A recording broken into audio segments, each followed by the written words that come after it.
4500 ಪುಟಗಳ charge ಶೀಟ್ನೊಂದಿಗೆ 24ನೇ ACMM ಕೋರ್ಟ್ಗೆ ತನಿಖಾಧಿಕಾರಿಗಳು ರೀಚ್ ಆಗಿದ್ದಾರೆ ಅನ್ನೋ ಬಿಗ್ ಅಪ್ಡೇಟ್ ಲಭ್ಯವಾಗ್ತಾ ಇದೆ.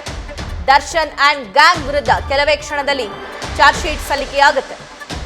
ಕೋರ್ಟ್ಗೆ ಚಾರ್ಜ್ ಶೀಟ್ ಪ್ರತಿ ಜೊತೆ ಪೊಲೀಸರು ಬಂದಿದ್ದಾರೆ. ಬಸವೇಶ್ವರ ನಗರ ಠಾಣೆಯಿಂದ ಕೋರ್ಟ್ಗೆ ಪೊಲೀಸರ ಆಗಮನ ಆಗಿದೆ. 24ನೇ ಎಸಿಎಂಎಂ ಕೋರ್ಟ್ಗೆ ಪೊಲೀಸರು ಚಾರ್ಜ್ ಶೀಟ್ನೊಂದಿಗೆ ಬಂದಿದ್ದಾರೆ. ಅದು ಸಾಮಾನ್ಯ ಚಾರ್ಜ್ ಶೀಟ್ ಅಲ್ಲ. ಸುಮಾರು 3 ತಿಂಗಳಿಂದ ರಾಜ್ಯಾದ್ಯಂತ ಸದ್ದು ಮಾಡ್ತಾ ಇರುವಂತಹ ಪ್ರಕರಣದ ಚಾರ್ಜ್ ಶೀಟ್, ಪ್ರತಿದಿನ ಅಪ್ಡೇಟ್ ಕೊಡ್ತಾ ಇರುವಂತಹ ಪ್ರಕರಣದ ಚಾರ್ಜ್ ಶೀಟ್.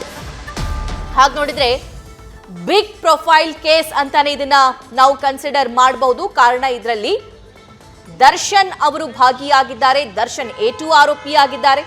ದರ್ಶನ್ ಜೈಲು ಸೇರಿ 70 ದಿನ ಕಳೀತಾ ಬಂತು. ಈಗ ಚಾರ್ಜ್ ಶೀಟ್ನೊಂದಿಗೆ ಪೊಲೀಸರು ತನಿಖಾಧಿಕಾರಿಗಳು ಕೋರ್ಟ್ಗೆ ಬಂದಿರುವಂತಹ ಲೈವ್ ದೃಶ್ಯ ಗಮನಿಸ್ತಾ ಇದ್ದೀರಿ. 24ನೇ ಎಸಿಎಂಎಂ ಕೋರ್ಟ್ಗೆ ತನಿಖಾಧಿಕಾರಿಗಳ ತಂಡ ಬಸವೇಶ್ವರ ನಗರ ಪೊಲೀಸ್ ಸ್ಟೇಷನ್ ಇಂದ ಬಂದಿದೆ.